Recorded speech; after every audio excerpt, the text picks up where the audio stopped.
Alright, so we have that's a pretty tough problem. On a scale of 1 to 5, definitely close to your level 4, level 5, not a level 5. This video will get long, I think. There's a lot of different things you're going to have to do, so bear with me. Let's get started.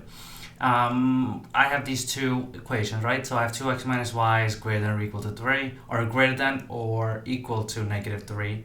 And over here I have 4x plus y is less than or equal to 6.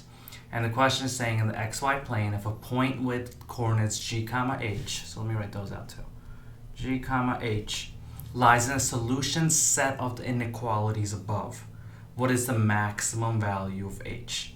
Alright, to really show you what's happening here, let me graph these two inequalities and follow along. Make sure you understand how to graph these inequalities.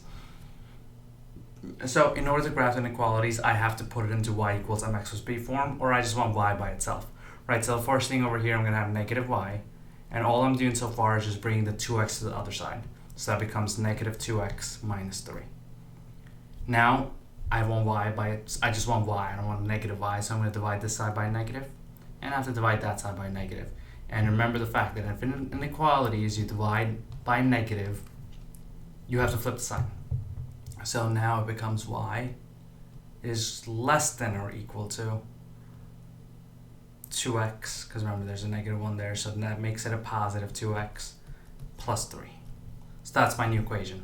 So now let's hop over here and let's graph it. Let me kind of draw these little tick marks here. 1, 2, 3, 4, 5, 6. 1, 2, 3, 4, 5, 6, 7, 8. 3, 4, 5, 6, 7. 1, 2, 3, 4, 5, 6, 7.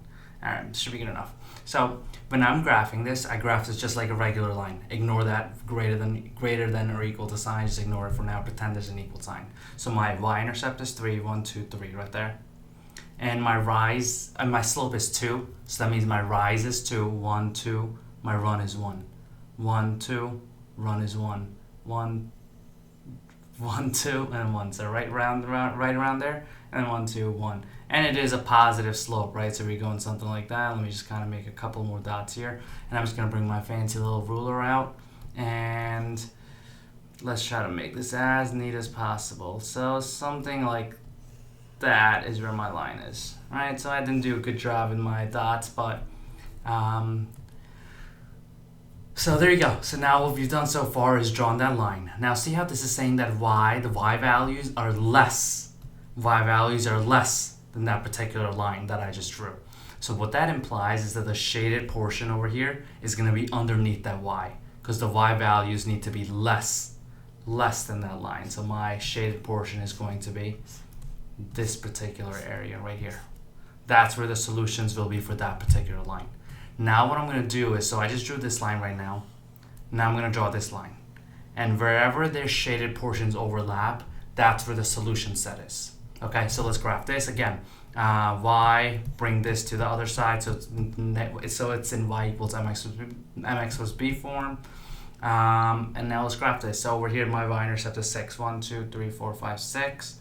And my rise is negative 4, and my run is 1, right? My slope is negative 4. And keep in mind, this is going to be a negative line, so it's going to go downhill. So from there, 1, 2, 3, 4, 1, 1, 2, 3, 4, 1, 1, 2, 3, 4, 1. And then so this one, let's bring that ruler out again. And this was like this, right? Yeah, and there you go, almost there. Alright, there you go. So now this line is something like this. Now let's see what's happening here. This one is saying that the y values are again less. Y values are less than that particular line that I just drew. So what that means is, here's my line that I just drew, the y values are less, so the solution set of this problem is right here. And now where these, I'm going to change the color of the pen. Now where these overlap is this area right here. That's where they overlap. So this area would imply the solution set of this particular problem. But the question is not really asking me anything about the solution. Well, it is asking me about the solution set a little bit. It's saying that g comma h lies the solution set of the inequalities above. What is the maximum value of h? So h is your y value. So think about this for a second. Here's the solution set right here, and it's asking you to figure out the maximum possible value of h. And the maximum possible value of h is your y value, which would be that point. I'm going to make that a, let's see. Let's make it this color right here. Okay, yeah, right there. See that point right there? That particular point is the highest value of the h, and that's going to be the highest value of the y value, which is what the h is, right? So let's figure out how we can solve for that point.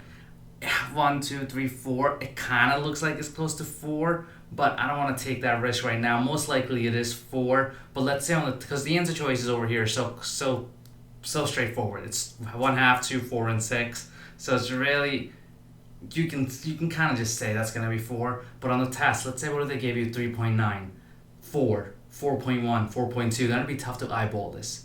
So let's figure out what we can do here. This is a point that's shared by both of these lines.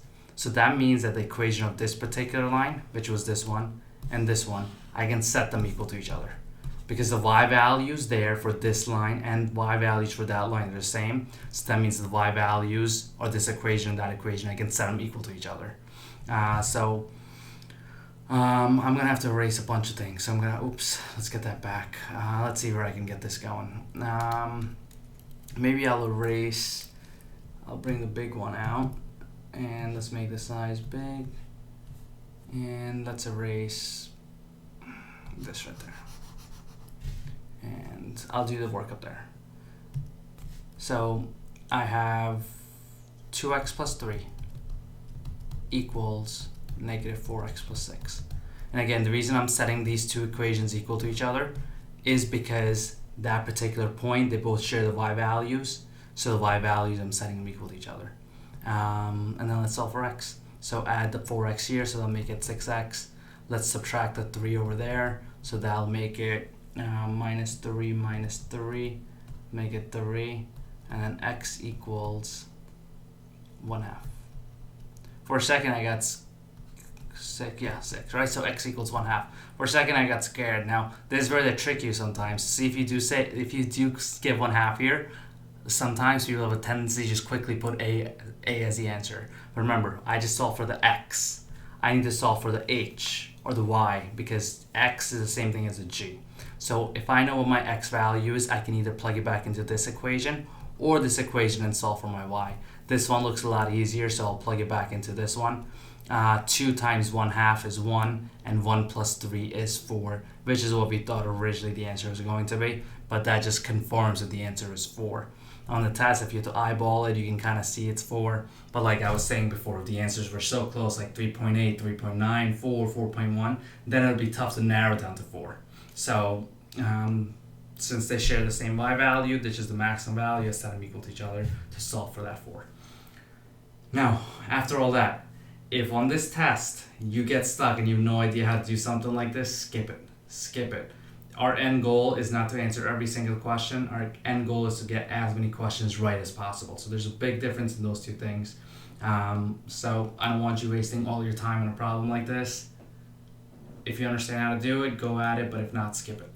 And then come back to it later if you have time.